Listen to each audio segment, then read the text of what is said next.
کئی دفعہ ایسا ہو جاتا ہے کہ انسان جب مرتا ہے تو وہ کچھ ایسے فیصلے کر جاتا ہے الٹے سیدھے کہ وہ تو کر جاتا ہے فیصلہ، لیکن اللہ تعالیٰ کی یہاں پکڑ ہوتی ہے اور پھر حق تلفی کی وجہ سے بجائے جنت کے جہنم میں جانا پڑتا ہے۔ کئی لوگ ایسے ہوتے ہیں کہ باہر دوستوں میں تو بہت اچھے ہیں، لیکن بیوی سے کبھی صحیح نہیں رہتے، بچوں سے کبھی صحیح نہیں رہتے، ایسے بھی ہوتے۔ ایسے بھی ہیں جو رشتہ داروں سے نہیں ملتے، دوستوں سے بڑے اچھے ملیں گے، یار دوست بڑے اچھے، رشتہ داروں سے نہیں ملیں گے۔ ایسے بھی لوگ ہیں جو صدقہ خیرات بہت سارا کریں گے، لیکن جو ان کے اپنے پڑوس میں یا اپنے بالکل ملنے والے ہیں کبھی ان کو ایک پیسہ بھی نہیں دیں گے، حالانکہ یہ ہمارے لیے فرائض کے درجے میں آتا ہے، ایک طرح سے فرائض کے درجے میں آتا ہے۔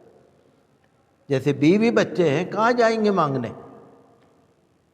بچے کی تعلیم و تربیت پہ آپ خرچ کرو، بیوی کے ساتھ محبت کرو، سسرال والوں کے ساتھ محبت کرو، ددیال والے، ننیال والے، پڑوسی، رشتہ دار، سب سے معاملہ اچھا کرو، پھر یار دوستوں سے بھی اچھے رہو۔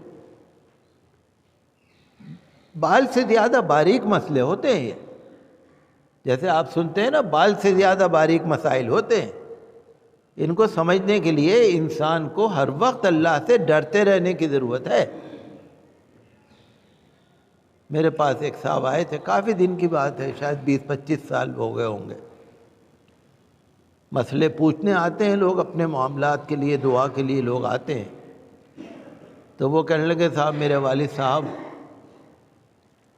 کبھی گھر میں امی سے اچھی طرح نہیں بولتے، ہم لوگوں سے اچھی طرح نہیں بولتے، گھر میں چڑھاونے رہتے ہیں، ماشاءاللہ پیسہ ان کے پاس بہت ہے، رشتہ داروں کو سمجھتے نہیں ہیں، کہتے ہیں تمہیں ایک کو بھی دے کے نہیں جاؤں گا، مسجد میں دے جاؤں گا، میں سارا پیسہ مسجد میں دے جاؤں گا، سارا پیسہ مدرسے میں دے جاؤں گا، سارا پیسہ میں جمنہ میں ڈال جاؤں گا، تمہیں دے کے نہیں جاؤں گا۔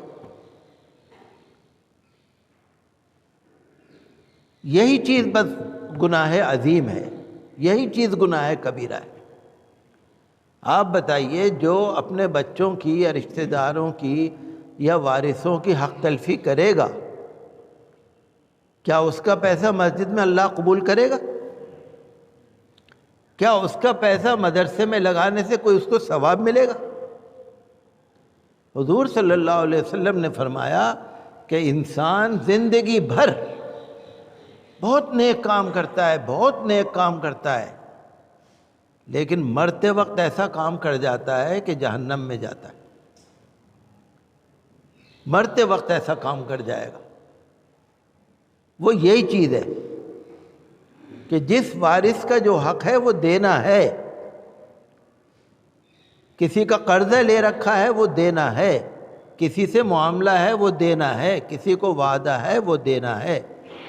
اپنے معاملات کو درست کرو، اپنے وارثوں کو راضی کرو، اپنے رشتہ داروں کو، گھر بار کو دیکھو، سب کچھ کرو، پھر اگر بچ جائے تو مسجد میں دے دو، مدرسے میں دے دو، غریبوں کو بانٹ دو، لیکن پہلے اپنے لوگوں کا حق ہے، جو بندوں کا حق ہے اللہ نے رکھا ہے۔ کئی دفعہ ایسا ہو جاتا ہے کہ انسان جب مرتا ہے تو وہ کچھ ایسے فیصلے کر جاتا ہے الٹے سیدھے کہ وہ تو کر جاتا ہے فیصلہ، لیکن اللہ تعالیٰ کی یہاں پکڑ ہوتی ہے اور پھر حق تلفی کی وجہ سے بجائے جنت کے جہنم میں جانا پڑتا ہے۔ کیونکہ آپ کو معلوم ہے کہ اگر کسی بندے کی حق تلفی ہو جائے تو جب تک بندہ معاف نہیں کرتا اللہ معاف نہیں کرتا۔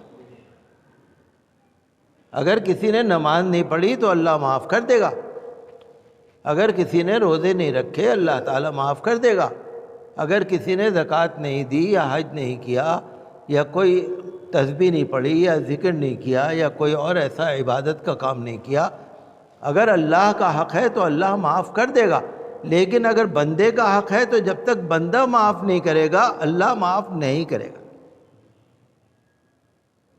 یہی تو بڑی نازک بات ہے، بہت نازک بات ہے۔